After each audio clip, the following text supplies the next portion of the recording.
All right, welcome to another episode of the Take Chances podcast. I am your host, Chance Mack, and on the Take Chances podcast, we talk about three things: tech, culture, and people. Now, I'm not going to be too long-winded today, but I do want to stress the importance of this conversation for our community. And with that being said, let's jump right in. So I want to start with the quote: "If it cost you your peace, it is too expensive." That's the quote. Let that marinate with you really quickly. So let's start there. I want to check in with my community and see how y'all doing. Take a second to see how your mental health is going. How was your day? Do you feel stressed? Do you need to work out? Do you need to go for a walk? Do you need to call your dad? Hey, do you need to call your parents? Check in with somebody. Check in with yourself, right? 2020, 2021 has been a whirlwind for many of us. So let's start by taking care of ourselves, right? All right. So on the Take Chances podcast, we only do 3 to 5 topics each time that we pod. You know, this is not a 2-hour podcast. 20 minutes, you'll be done. So don't worry. I'm going to take care of y'all, right? So the first thing I want to start with today is I want to shout out one of my close friends, Brandon and Bradley Chubb. Bradley Chubb, many may know him for being a part of the Denver Broncos organization. But I know him since I was in high school and maybe when he was in like elementary school. But the reason I wanted to bring Bradley up today and really highlight Brandon and Bradley is because Bradley just won the Denver Broncos Community Impact Award.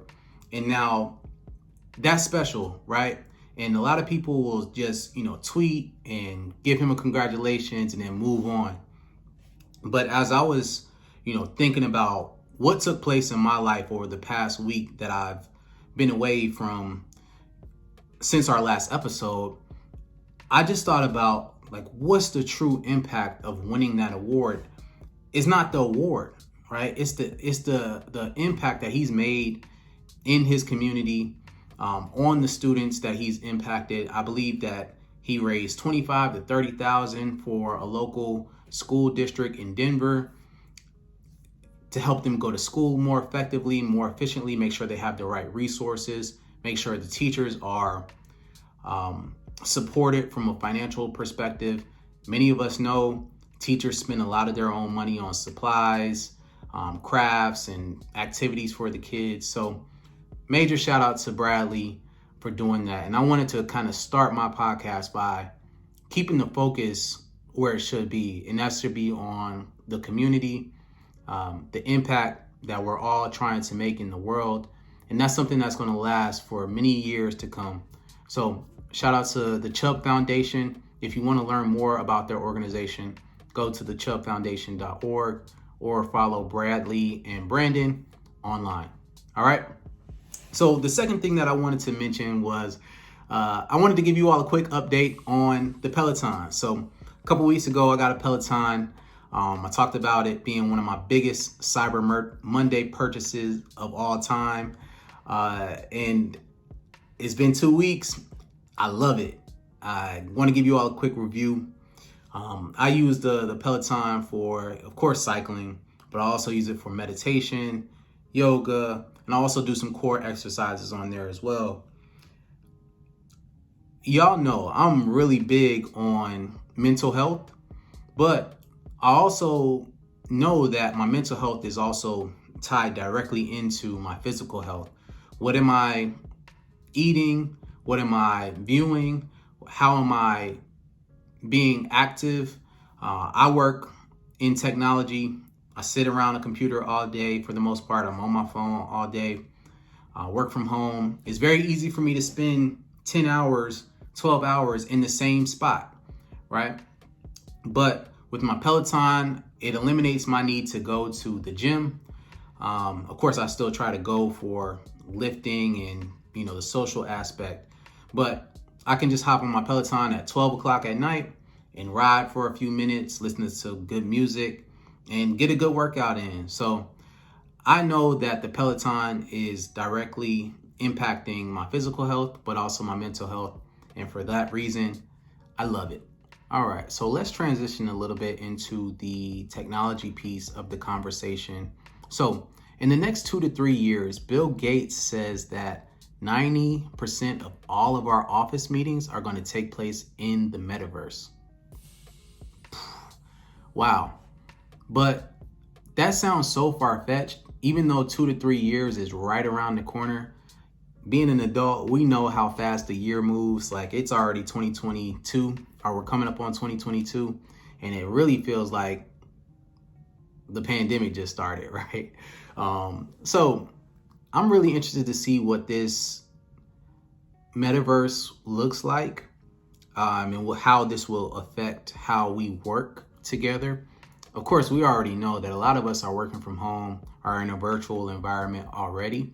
So the idea of moving from Zoom to the metaverse is not necessarily that far-fetched. However, the idea of me putting on a headset or some glasses or some contacts to get into the metaverse is a little bit of a opportunity for those companies to figure out how we get around that, because we'll just see what takes place with that.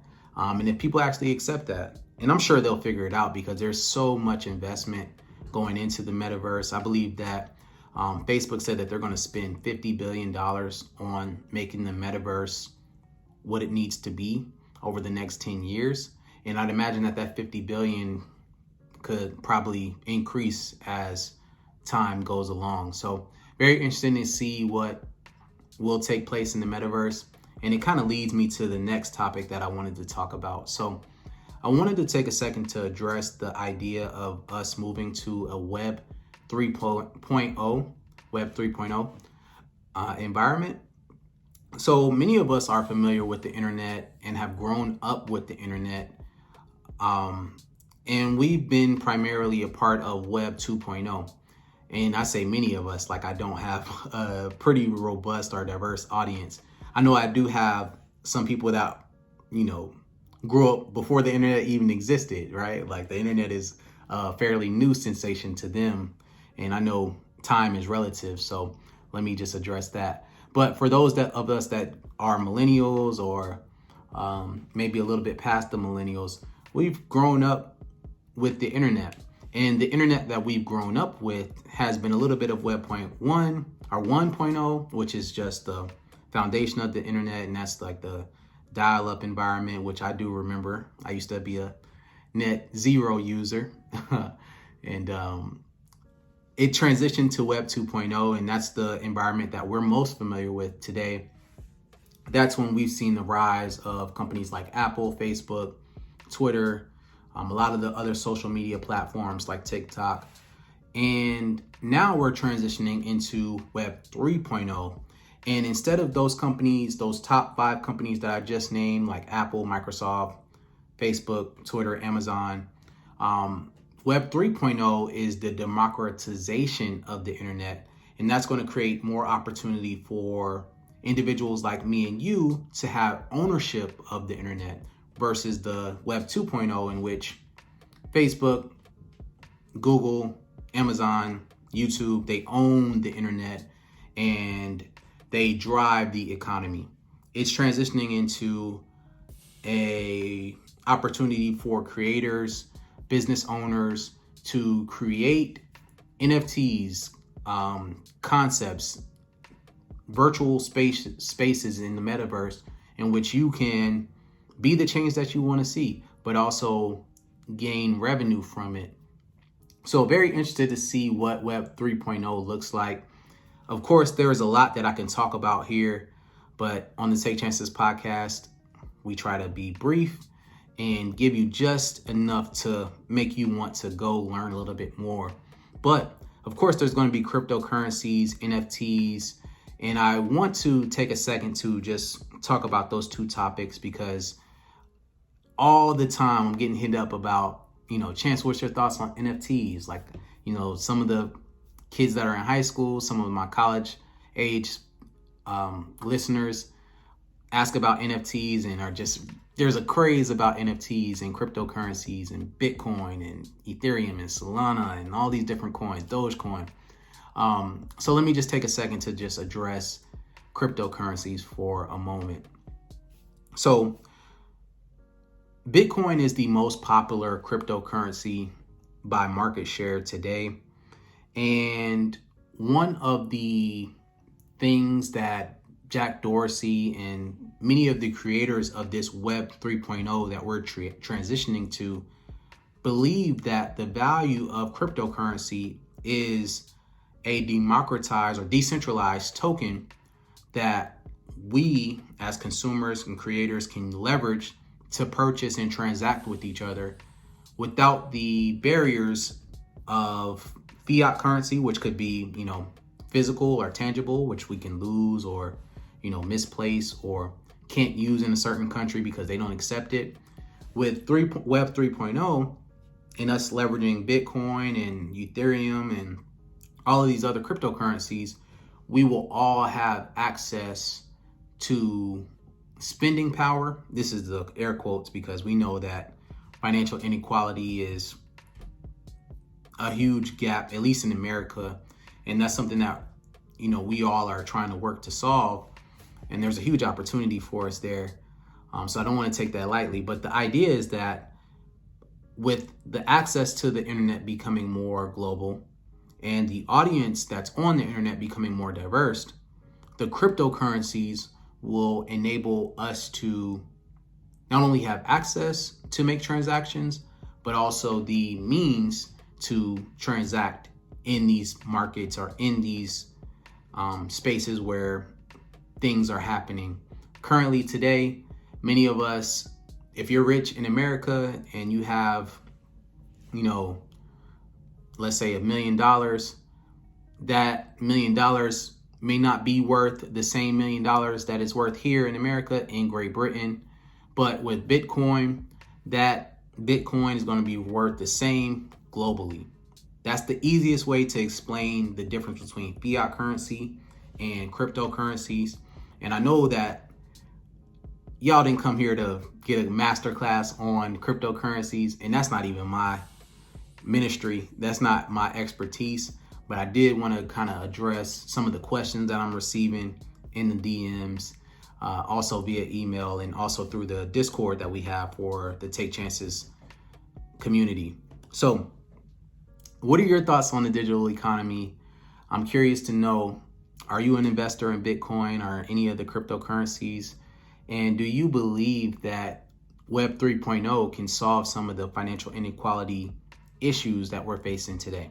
I mentioned earlier that I'm not going to be too long-winded today, but I do want to stress the importance of this conversation. I hope that you all were able to receive some nuggets of information that are helpful to you and helpful to the life that you lead.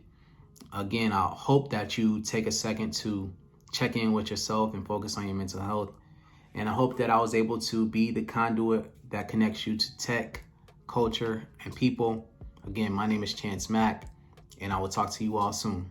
Take chances.